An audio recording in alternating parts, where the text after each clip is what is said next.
जय जिनेंद्र, मैं विनीता स्वागत करती हूँ धार्मिक और सामाजिक समाचारों में। आइए देखते हैं आज के समाचार।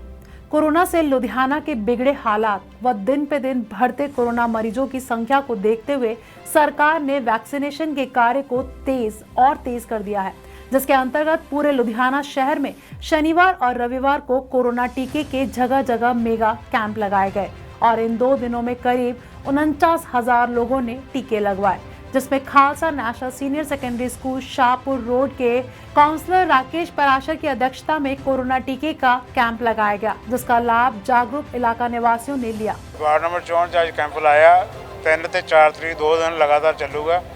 लोगों को बड़ा उत्साह क्योंकि कल मैं घर घर जाके हरेक घर से जिवें वोट मंगन जाना उवें मैं घर घर जाके लोगों को कह के आया भी आके टीके का कैंप लग रहा है तो इसका बेनीफिट लो तो जी बीमारी चल रही है ये तो आप सेफ होइए।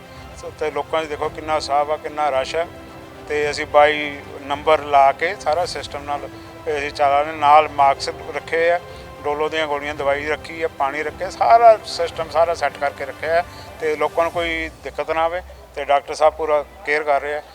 मैं साਰਿਆਂ ਨੂੰ धन्यवाद करदा ਜਿਹੜੇ आके टाइम सिर आके टीका लवा रहे। मैं बहुत बहुत धन्यवाद करदा वार्ड नंबर 64 के पब्लिक का, पंजाब सरकार का बहुत बहुत धन्यवाद करदा जिन्होंने सानू ये मंत्री भारत भूषण आशू जी पांडे साहब MLA सारे साडे कन्ने मेयर साहब सारिਆਂ ने जिन्ना उपराला हो सकता ये कर रहे हैं। पंजाब सरकार पूरे जोरों से लगी है ताकि बीमारी नूं असीं दूर कर सकीए। Sushil Parashar secretary all India Congress Seva Dal Punjab सरकार वालों कैप्टन अमरिंदर सिंह जी मुख्य मंत्री पंजाब वालों जिहड़ा है अज पूरे पंजाब दे विच मैगा ये कैंप लग रहा है जिहड़ा कि साडी कोविड की जी बीमारी चल रही है जिहड़ी उस नूं नत्थ पाउण वास्ते अज पूरे साडे लुधियाना दे विच भारत भूषण आशू जी साडे मंत्री साहब सिविल सप्लाई मंत्री ने उन्हां दे उपराला सदका अज जिहड़ा ये तकरीबन अज 10 वार्डां दे विच ये कैंप लग रहे हैं। साडी वार्ड नंबर 64 मेरे छोटे भरा राकेश पराशर जी काउंसलर ने उन्होंने हमला मारिया और घर घर दे विच जाके लोगों को जागरूक किया इस बीमारी बारे और लोगों को कहा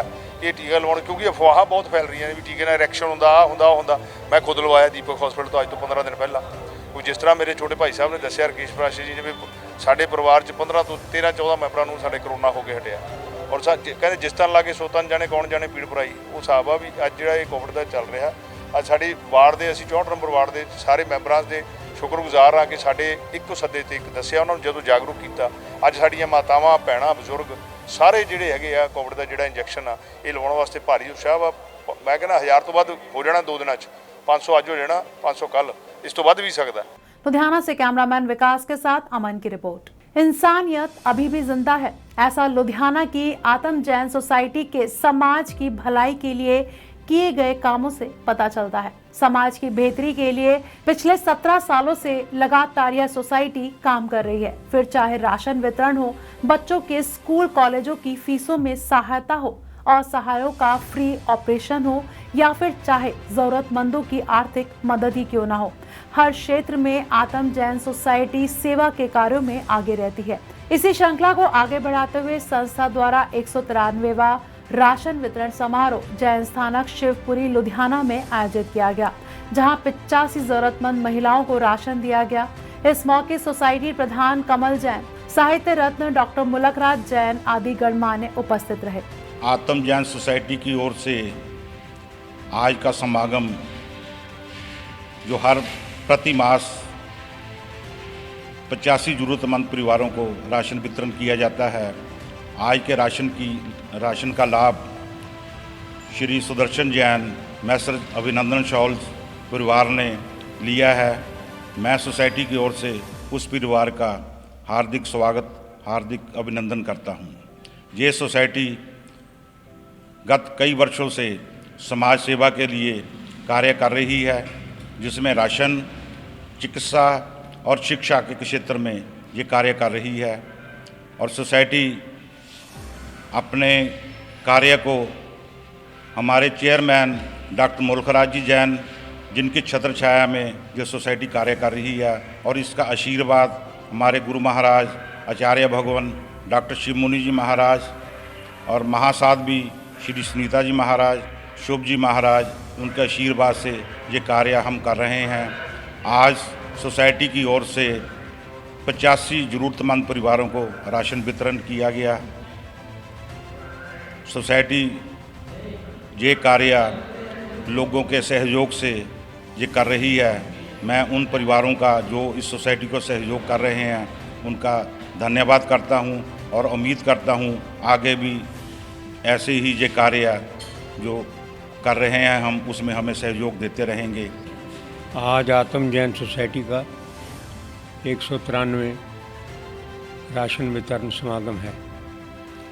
इस संस्था को अग्रसर करने के लिए, चलाने के लिए प्रधान कमल जैन, महामंत्री सतीश जैन बब्बी, उप प्रधान अशोक जैन पाबू और कोषाध्यक्ष नरेश जैन हैं।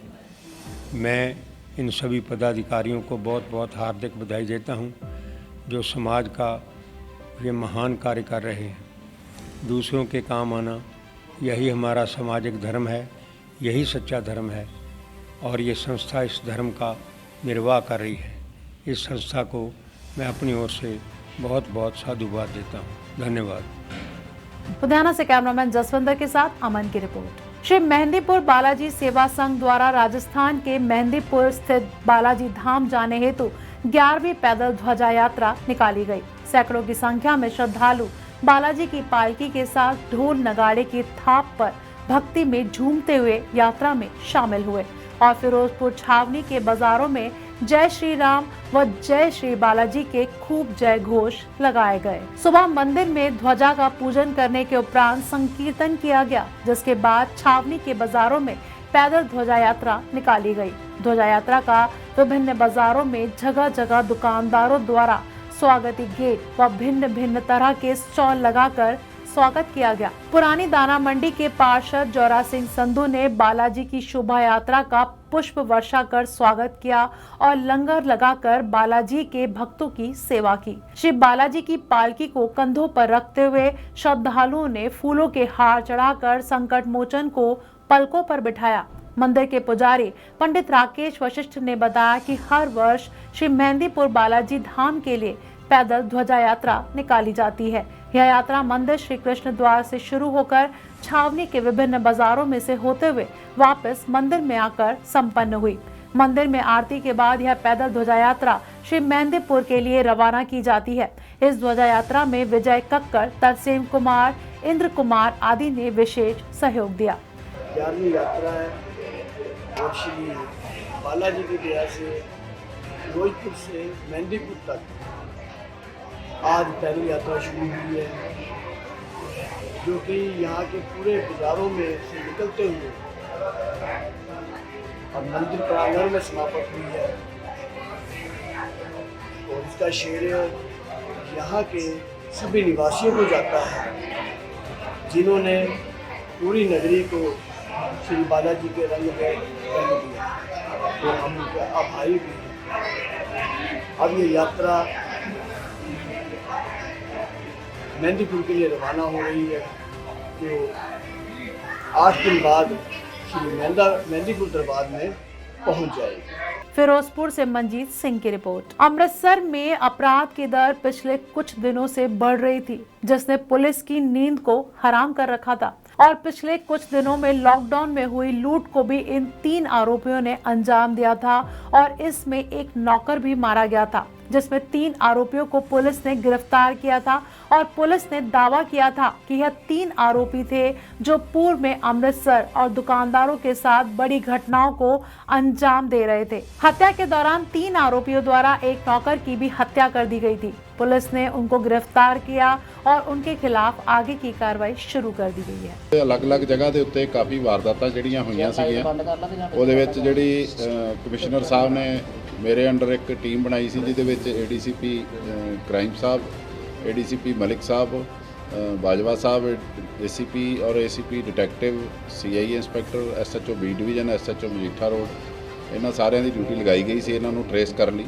ਜਿਹਦੇ ਵਿੱਚ 3 ਬੰਦੇ ਜਿਹੜੇ ਅਰੈਸਟ ਕੀਤੇ ਗਏ ਨੇ, ਜਿਨ੍ਹਾਂ ਦੇ ਵਿੱਚ ਰਾਹੁਲ ਪਿੱਦੀ, ਅਨਮੋਲ ਮਨੀ ਔਰ ਸਤਨਾਮ ਸਿੰਘ, ਜਿਹੜਾ ਇਹਨਾਂ ਤਿੰਨਾਂ ਨੂੰ ਅਰੈਸਟ ਕੀਤਾ ਹੈ। ਇਹਨਾਂ ਨੇ ਜਿਹੜੀਆਂ ਵਾਰਦਾਤਾਂ ਜਿਹੜੀਆਂ ਕਾਫੀ ਇੱਥੇ ਕਰਨੀਆਂ ਮੰਨੀਆਂ, ਜਿਹਦੇ ਵਿੱਚੋਂ ਮੇਨ ਵਾਰਦਾਤ ਜਿਹੜੀ ਹੈ ਕਸ਼ਮੀਰ ਐਵਨਿਊ ਵਿੱਚ ਜਦੋਂ ਇਹ ਲੁੱਟ ਦੀ ਨੀਅਤ ਨਾਲ ਕਰਿਆਨੇ ਦੀ ਦੁਕਾਨ ਤੇ ਬੇਕਰੀ ਦੁਕਾਨ ਤੇ ਵੜੇ ਸੀਗੇ, ਉੱਥੇ ਇਹਨਾਂ ਦੀ ਹੱਥੋਂ-ਪਾਈ ਹੋ ਗਈ ਸੀ ਔਰ ਇਹਨਾਂ ਨੇ ਉੱਥੇ ਗੋਲੀ ਚਲਾ ਕੇ ਸਤਨਾਮ ਸਿੰਘ ਨੇ ਆਪਦੇ ਪਿਸਤੌਲ ਨਾਲ ਮਰਡਰ ਕਰ ਦਿੱਤਾ ਸੀਗਾ, ਜਿਹਦੇ ਵਿੱਚ 2 ਬੰਦਿਆਂ ਨੇ ਵੀ ਉਹਦਾ ਸਾਥ ਦਿੱਤਾ ਸੀਗਾ ਔਰ ਅਨਮੋਲ ਉਦੋਂ ਮੋਟਰਸਾਈਕਲ ਚਲਾ ਰਿਹਾ ਸੀਗਾ ਔਰ ਇਹਦੇ ਵਿੱਚ 3 ਨੂੰ ਅਰੈਸਟ ਕਰ ਲਿਆ ਗਿਆ। ਇਸ ਤੋਂ ਇਲਾਵਾ ਇਹਨਾਂ ਨੇ ਏ ਡਿਵੀਜ਼ਨ ਦੇ ਵਿੱਚ ਠੇਕੇ ਦੇ ਲੁੱਟਣ ਦੀਆਂ 3 ਵਾਰਦਾਤਾਂ, ਪੈਟਰੋਲ ਪੰਪ ਲੁੱਟਣ ਦੀਆਂ ਵਾਰਦਾਤਾਂ ਔਰ ਇੱਕ ਜਿਹੜੀ ਲੜਕੀ ਤੋਂ ਇਹਨਾਂ ਨੇ ਨਿਊ ਅੰਮ੍ਰਿਤਸਰ ਦੇ ਵਿੱਚ ਐਕਟਿਵਾ ਖੋਈ ਸੀਗੀ, ਉਹ ਸਾਰੀਆਂ ਬਰਾਮਦ ਕਰ ਲਈਆਂ ਨੇ। ਇਹਨਾਂ ਕੋਲੋਂ ਪਲਸਰ ਮੋਟਰਸਾਈਕਲ ਜਿਹਦੇ ਉੱਤੇ ਵਾਰਦਾਤ ਕਰਦੇ ਸੀਗੇ, ਇੱਕ ਸਪਲੈਂਡਰ ਮੋਟਰਸਾਈਕਲ, ਇੱਕ ਜਿਹੜੀ ਇਹਨਾਂ ਨੇ ਐਕਟਿਵਾ ਸੀਗੀ ਉਹ ਬਰਾਮਦ ਕਰ ਲਈ ਗਈ ਹੈ, ਇੱਕ ਪਿਸਟਲ ਔਰ ਕਿਰਚਾਂ ਜਿਹੜੀਆਂ ਉਹ ਬਰਾਮਦ ਕਰ ਲਈਆਂ ਗਈਆਂ। ਬਾਕੀ ਜਿਹੜੀ ਇਹਨਾਂ ਦੇ ਉੱਤੇ ਪੁਰਾਣਾ ਵੀ ਇਹਨਾਂ ਦਾ ਕਾਫੀ ਕ੍ਰਾਈਮ ਰਿਕਾਰਡ ਜਿਹੜਾ ਫਰੋਲਿਆ ਗਿਆ, ਉਹ ਕਾਫੀ ਇਹਨਾਂ ਨੇ ਪਹਿਲਾਂ ਵੀ ਵਾਰਦਾਤਾਂ ਕੀਤੀਆਂ। ਥੋੜ੍ਹੀ ਦੇਰ ਪਹਿਲਾਂ ਹੀ ਇਹ ਜੇਲ੍ਹ ਦੇ ਵਿੱਚੋਂ ਬਾਹਰ ਆਏ ਸੀਗੇ ਔਰ ਇਹਦੇ ਵਿੱਚ ਹੋਰ ਵੀ ਇਹਨਾਂ ਤੋਂ ਪੁੱਛ ਪੜਤਾਲ ਕੀਤੀ ਜਾ ਰਹੀ ਹੈ। ਜੋ ਲੱਗਦਾ ਹੈ ਇਹਦੇ ਵਿੱਚ ਇਹਨਾਂ ਨੇ ਕਾਫੀ ਹੋਰ ਵਾਰਦਾਤਾਂ ਕੀਤੀਆਂ। ਜੇਲ੍ਹ ਦੇ ਵਿੱਚੋਂ ਹੀ ਆਏ ਨੇ ਜੀ, ਹਜੇ ਤੱਕ ਤਾਂ ਜੇਲ੍ਹ 'ਚ ਇਹਨਾਂ ਦਾ ਕੋਈ ਸੰਬੰਧ ਨਹੀਂ ਰਿਹਾ, ਪਰ ਜੇਲ੍ਹ ਦੇ ਵਿੱਚੋਂ ਤਾਂ ਆਏ ਹੀ ਨੇ। ਸਰ ਮਰਨ ਵਾਲਾ ਬੱਚਾ 18 ਸਾਲ ਦਾ ਸਰ, ਉਹਦੇ ਕਰਕੇ ਇਹਨਾਂ ਨੂੰ ਕੁਝ 302 ਦਾ ਪਰਚਾ, ਸਜ਼ਾ ਵਿੱਚ ਕੁਝ 302 ਦਾ ਪਰਚਾ ਦਿੱਤਾ ਹੈ। ਬਾਕੀ ਮਾਨਯੋਗ ਅਦਾਲਤ ਜਿਹੜੀ ਹੈ ਸਖਤ ਤੋਂ ਸਖਤ ਸਜ਼ਾ ਦੇ ਪ੍ਰੋਵੀਜ਼ਨ ਹੈਗਾ ਹੀ। ਸਰ ਇਹਨਾਂ ਨੇ ਭੇਸ਼ ਬਦਲ ਕੇ ਵਾਰਦਾਤ ਕੀਤੀ, ਇਹਨਾਂ ਨੇ ਮੂੰਹ ਬੰਨੇ ਸੀਗੇ, ਪਟਕੇ ਬੰਨੇ ਸੀ ਸਿਰ ਦੇ ਤੇ ਬਾਕੀ ਇਹਨਾਂ ਨੇ ਭੇਸ਼ ਬਦਲ ਕੇ ਇਹਨਾਂ ਨੇ ਵਾਰਦਾਤ ਕੀਤੀ। ਉਸ ਤੋਂ ਬਾਅਦ ਮਰਡਰ ਕਰਨ ਤੋਂ ਬਾਅਦ ਘਰੋਂ ਘਰੀ ਚਲੇ ਗਏ ਕਿ ਇਕੱਠੇ ਇਹਨਾਂ ਨੇ ਰਹੇ ਸਰ? ਹਾਂਜੀ, ਇਹ ਉਸ ਤੋਂ ਬਾਅਦ ਆਪੋ ਆਪਣੇ ਘਰ ਚਲੇ ਗਏ ਸੀਗੇ। ਅੱਛਾ, ਪਛਾਣ ਫਿਰ ਕਿਸ ਤਰ੍ਹਾਂ ਹੋਈ ਸਰ? ਕੋਈ ਮੁੱਖ ਵੀ ਨਹੀਂ ਦੱਸਿਆ ਜੀ? ਕੋਈ ਸੀਸੀਟੀਵੀ ਦੀ ਮਦਦ ਦੇ ਨਾਲ ਔਰ ਟੈਕਨੀਕਲੀ ਜਿਹੜੀ ਇਨਵੈਸਟੀਗੇਸ਼ਨ ਕੀਤੀ ਹੈ, ਜਿਹਦੇ ਵਿੱਚੋਂ ਸਾਨੂੰ ਪਤਾ ਲੱਗਾ। ਕੁਝ ਇਦਾਂ ਦਾ ਲੱਗ ਰਿਹਾ ਸੀ ਕਿ ਪਰਸਨਲ ਵੀ ਉਹਨਾਂ ਦੀ ਰਾਈਵਲਰੀ ਸੀ, ਕਿ ਉਹ ਗੱਲ ਸਾਹਮਣੇ ਆਈ ਕਸ਼ਮੀਰ? ਨਹੀਂ, ਹਜੇ ਤੱਕ ਕੋਈ ਗੱਲ ਨਹੀਂ ਸਾਹਮਣੇ ਆਈ। ਇਹ ਲੁੱਟ ਦੀ ਨੀਅਤ ਦਾ ਸਾਹਮਣੇ ਆਇਆ। ਜਿਹੜਾ ਵੈਪਨ ਜਿਹੜਾ ਉਹਨਾਂ ਦਾ ਲਾਇਸੈਂਸੀ ਹੈ ਜਾਂ ਨਜਾਇਜ਼ ਹੈ ਜੀ, ਯੂਪੀ ਤੋਂ ਕਹਿੰਦੇ ਲਿਆਂਦਾ 50,000 ਰੁਪਏ ਦਾ। ਸਰ ਜਿਹੜੀ ਪਰਸਨਲ ਰਾਈਵਲਰੀ ਦੀ ਗੱਲ ਕੋਈ ਨਹੀਂ ਸੀ? ਨਹੀਂ, ਕੋਈ ਨਹੀਂ। ਸਰ ਸਾਹਮਣੇ ਦੇਖ ਮਰਨ ਵਾਲੇ ਭਰਾ ਦਾ ਬਿਆਨ ਹੈ ਕਿ ਇਹ ਰੰਜਿਸ਼ ਉਸ ਕਰਿਆਨੇ ਵਾਲੇ ਦੀ ਸੀ ਕਿ ਮਾਰਿਆ ਮੇਰਾ ਭਰਾ ਗਿਆ। ਨਹੀਂ, ਹਜੇ ਤੱਕ ਕੋਈ ਇਹੋ ਜਿਹੀ ਗੱਲ ਸਾਹਮਣੇ ਸਰ ਲੁੱਟ ਕੇ ਨਹੀਂ, ਇੱਥੇ ਕੋਈ ਲੁੱਟ ਨਹੀਂ ਹੋਈ। ਜਿਹੜੇ ਠੇਕੇ ਦੇ ਉੱਤੋਂ ਇੱਕ ਤੋਂ ਉਹਨਾਂ ਨੇ 9600 ਰੁਪਇਆ ਲੁੱਟਿਆ ਸੀ, ਇੱਕ ਤੋਂ 3500 ਰੁਪਇਆ, ਇੱਕ ਤੋਂ 4500 ਰੁਪਇਆ ਲੁੱਟਿਆ ਸੀ। ਜਦੋਂ ਵੀ ਵਾਰਦਾਤ ਸਾਰੇ ਕਰਦੇ ਸੀਗੇ, ਇਹ ਅਲੱਗ-ਅਲੱਗ ਹੋ ਜਾਂਦੇ, ਡਿਸਪਰਸ ਹੋ ਜਾਂਦੇ ਸੀ ਜਾਂ ਇੱਕੋ ਜਗ੍ਹਾ ਛੁਪ ਜਾਂਦੇ ਸੀ ਜਾਂ ਬਾਹਰ ਚਲੇ ਜਾਂਦੇ ਸੀ? ਨਹੀਂ, ਇਹ ਆਪੋ ਆਪਣੇ ਘਰੇ ਚਲੇ ਜਾਂਦੇ ਸੀਗੇ ਐਜ਼ ਪਰ ਦ ਇੰਟਰੋਗੇਸ਼ਨ। ਸਰ ਇਹ ਕੱਚੇ ਖਿਡਾਰੀ ਹੈ ਸਰ, ਕਿਉਂਕਿ ਜਿਹੜੀ ਆਪਾਂ ਸੀਸੀਟੀਵੀ ਕੈਮਰਾ ਇਹਨਾਂ ਦੇ ਪਹਿਲਾਂ 9 ਮੁਕੱਦਮੇ ਦਰਜ ਹੈ ਜੀ, ਕੱਚੇ ਖਿਡਾਰੀ ਨਹੀਂ ਕਹਿ ਸਕਦੇ। ਤੇ ਫਿਰ ਬਾਹਰ ਲੈ ਕੇ ਕਿਉਂ ਆ ਰਹੇ ਸੀ ਇਹਨਾਂ ਨੇ? ਅਗਰ ਉੱਥੇ ਲੁੱਟਮਾਟ ਕਰਨੀ ਸਾਡੀ ਦੁਕਾਨ ਤੋਂ ਬਾਹਰ ਲੈ ਕੇ ਆਏ ਸਾਰੇ ਕਰਮਚਾਰੀ ਜਿਹੜੇ ਉੱਥੇ ਸਟਾਫ ਹੈਗੇ, ਬਾਹਰ ਆ ਕੇ ਗੋਲੀ ਮਾਰੀ, ਦਹਿਸ਼ਤ ਫੈਲਾਣਾ ਸੀ। ਇਹ ਭੱਜ ਰਹੇ ਸੀਗੇ ਜੀ ਉੱਥੋਂ, ਕੋਸ਼ਿਸ਼ ਕਰ ਰਹੇ ਸੀਗੇ ਉਹਨਾਂ ਨੂੰ ਕੈਪਚਰ ਕਰਨ ਦੀ ਔਰ ਜਦੋਂ ਅੰਦਰੋਂ ਬੰਦੇ ਜ਼ਿਆਦਾ ਨਿਕਲ ਆਏ ਤੇ ਘਬਰਾ ਗਏ, ਇੱਥੋਂ ਭੱਜਣ ਦੀ ਕੋਸ਼ਿਸ਼ ਕੀਤੀ। ਉਹਨਾਂ ਨੇ ਇਹਨੂੰ ਪਕੜਨ ਦੀ ਕੋਸ਼ਿਸ਼ ਕੀਤੀ, ਜਿਹਦੇ ਵਿੱਚ ਇਹਨਾਂ ਨੇ ਗੁੱਥਮ ਗੁੱਥਾ 'ਚ ਗੋਲੀ ਮਾਰੀ। ਕਿੰਨੇ ਰਹਿਣ ਵਾਲੇ ਕਿੱਥੋਂ ਦੇ ਇਹਨਾਂ ਦਾ ਇੰਜ ਗਰੁੱਪ ਕਿਹਾ? ਇਹ 24 ਤੋਂ 30 ਸਾਲ ਦੇ ਵਿੱਚ ਇਹਨਾਂ ਦੀ ਉਮਰ ਹੈ ਔਰ ਸਾਰੇ ਅੰਮ੍ਰਿਤਸਰ ਸਿਟੀ ਦੇ ਰਹਿਣ ਵਾਲੇ ਆ, ਸੁਲਤਾਨਵਿੰਡ ਦੇ ਰਹਿਣ ਵਾਲੇ ਆ। ਬਾਕੀ ਸਾਰਾ ਟੋਟਲੀ ਤੁਹਾਡੇ ਉਹਦੇ ਵਿੱਚ ਲਿਖਿਆ ਹੋਇਆ ਇਹਨਾਂ ਦਾ ਐਡਰੈਸ ਵਗੈਰਾ ਔਰ ਪੁਰਾਣੇ ਜਿਹੜੇ ਕ੍ਰਾਈਮ ਕੀਤੇ ਉਹ ਵੀ ਉਹਦੇ ਵਿੱਚ ਲਿਖੇ। ਸਰ ਤਿੰਨਾਂ ਤੇ ਸੇਮ ਮਾਮਲੇ ਦਰਜ ਨੇ ਜਾਂ ਅਲੱਗ-ਅਲੱਗ? ਇਸ ਤੋਂ ਇਲਾਵਾ ਵੀ ਅਲੱਗ-ਅਲੱਗ ਮੁਕੱਦਮੇ ਦਰਜ ਨਸ਼ੇ ਨੇ। ਦੀ ਆਦਤ ਨਹੀਂ? ਨਸ਼ਾ ਦੇ ਆਮ ਇਹਦੇ ਤੇ ਪਹਿਲਾਂ ਪਰਚੇ ਦਰਜ ਹੈ ਇਹਨਾਂ ਦੇ। ਸਰ ਇਹ ਮੈਂਬਰ ਸੀ ਜਿਹੜਾ ਵਾਰਦਾਤ ਨੂੰ ਜਾਣਦੇ ਸੀ ਕਿ ਹੋਰ ਵੀ ਇਹਨਾਂ ਦੇ ਗਰੁੱਪ ਵਿੱਚ ਮੈਂਬਰ? ਅਜੇ ਤੱਕ 3 ਆਏ ਆ, ਪਰ ਜੋ ਸਾਨੂੰ ਪਤਾ ਲੱਗਿਆ ਇਹਨਾਂ ਨਾਲ 2 ਮੈਂਬਰ शायद ਹੋਰ होंगे, पूछगिछ कर रहे हैं। अमृतसर से सुनील खोसला की रिपोर्ट। गुरदासपुर के गांव कोटली शाहपुरा में देर रात कुछ अज्ञात व्यक्तियों की तरफ से शिरोमणि अकाली दल के पूर्व सरपंच अमरीत सिंह के घर पर फायरिंग की गई, जिस कारण पूरे गांव में दहशत का माहौल बना हुआ है। सूचना मिलने के बाद मौके पर पहुंची पुलिस इस मामले की जांच कर रही है। सरपंच के घर पहुंचे शिरोमणि अकाली दल के जिला प्रधान गुरबचन सिंह बब्बेहाली ने मांग की है कि दोषियों को जल्द से जल्द गिरफ्तार किया जाए। इस मौके जानकारी देते गांव के साबका सरपंच अमरीत सिंह ने बताया कि अकाली दल के साथ वह संबंधित है और बीती रात 2 बजे के करीब उनके घर के बाहर कुछ अनजान व्यक्तियों ने फायरिंग की। उन्होंने कहा कि उनके घर में से गोलियों के 3 खोल मिले हैं और घर के गेट पर भी गोलियों के 2 निशान पड़े हुए हैं, जिसके बाद उन्होंने तुरंत पुलिस को सूचित किया है और मौके पर पहुंची पुलिस आसपास के सीसीटीवी कैमरे खंगाल रही है और मामले की जांच कर रही है और उन्होंने मांग की है कि दोषियों को जल्द गिरफ्तार किया जाए। 20 साल ਤੋਂ ਅਕਾਲੀ ਦਲ ਨਾਲ ਜੁੜਿਆ। ਅੱਜ ਰਾਤ ਮੈਂ 2:30 ਵਜੇ ਗੁਰਦੁਆਰੇ ਜਾਂਦਾ ਹੁੰਦਾ ਰੋਜ਼ ਹੀ ਤਰ੍ਹਾਂ। ਮੈਂ ਆਪਣੀ ਰਸੋਈ 'ਚ ਹੀ, ਬਾਹਰੋਂ ਕੋਈ ਬੰਦੇ ਆਏ ਨੇ, ਇੱਕ ਗੋਲੀ ਮੇਰੀ ਰਸੋਈ 'ਤੇ ਮਾਰੀ ਉਹਨਾਂ, 2 ਗੋਲੀਆਂ ਮੇਰੇ ਗੇਰ 'ਤੇ ਮਾਰੀਆਂ ਨੇ ਅਤੇ ਮੇਰੇ 'ਤੇ ਜਾਨ ਹਮਲਾ ਕੀਤਾ ਨਾ। ਇਹ ਬੰਦੇ ਗਲਤ ਦੇ ਅਰੈਸਟ ਹੋਣੇ ਚਾਹੀਦੇ ਆ ਅਤੇ ਮੈਨੂੰ ਇਨਸਾਫ ਮਿਲਣਾ ਚਾਹੀਦਾ। ਪੁਲਿਸ ਨੂੰ ਇਤਲਾਹ ਦਿੱਤੀ, ਪੁਲਿਸ ਆਈ ਆ, ਉਹਨਾਂ ਨੂੰ ਕਿਹਾ ਤੇ ਮੈਨੂੰ ਇਹਨਾਂ ਬੰਦਿਆਂ ਦਾ ਇਨਸਾਫ ਮਿਲਣਾ ਚਾਹੀਦਾ। ਇਹ ਅੱਜ ਸਵੇਰੇ ਲਗਭਗ ਸਾਨੂੰ 11 ਕੁ ਵਜੇ ਇਨਫੋਰਮੇਸ਼ਨ ਮਿਲੀ ਸੀਗੀ ਇੱਕ ਪਿੰਡ ਕੋਟਲੀ ਸ਼ਾਹਪੁਰ ਹੈ ਹਰਦੋਸ਼ਨੀਆ ਰੋਡ ਤੋਂ ਲੈਫਟ ਸਾਈਡ ਦੇ ਉੱਪਰ। ਇਹ ਤੇ ਅਮਰੀਕ ਸਿੰਘ ਸਨ ਆਫ ਚਰਨ ਸਿੰਘ, ਇਹਨਾਂ ਦੇ ਬਾਹਰ ਐਂਟਰੈਂਸ ਗੇਟ ਦੇ ਉੱਪਰ ਬੁਲਟ ਦੇ ਫਾਇਰ ਹੋਏ ਨੇ। ਉਸ ਸੰਬੰਧੀ ਲਈ ਆਏ ਆ, ਟੀਮ ਬੁਲਾਈ ਹੈ, ਸਾਰੀ ਤਫਤੀਸ਼ ਚੱਲ ਰਹੀ ਹੈ ਸਾਡੀ। ਜੇ ਫਿਲਹਾਲ ਤੇ ਜਿਹੜਾ ਇਹਨਾਂ ਦਾ ਮੇਨ ਗੇਟ ਆ ਉਹਦੇ ਬਾਹਰ 2 ਨਿਸ਼ਾਨ ਪਾਏ ਗਏ ਨੇ, ਉਸੇ ਬਿਹਾਵ ਦੇ ਉੱਪਰ ਅੱਗੇ ਤਫਤੀਸ਼ ਕਰ ਰਹੇ ਆ। ਏਰੀਏ ਦੇ ਸਾਰੇ CCTV ਕੈਮਰੇ ਚੈੱਕ ਕੀਤੇ ਜਾ ਰਹੇ ਨੇ। ਉਹ ਜਲਦ ਤੋਂ ਜਲਦ ਹੀ ਕਿਸੇ ਕਲੂ ਤੇ ਪਹੁੰਚ ਕੇ ਤੇ ਫਰਦਰ ਅੱਗੇ ਕਾਰਵਾਈ ਜੋ भी होगी ਉਹਨੂੰ ਕਰਾਂਗੇ।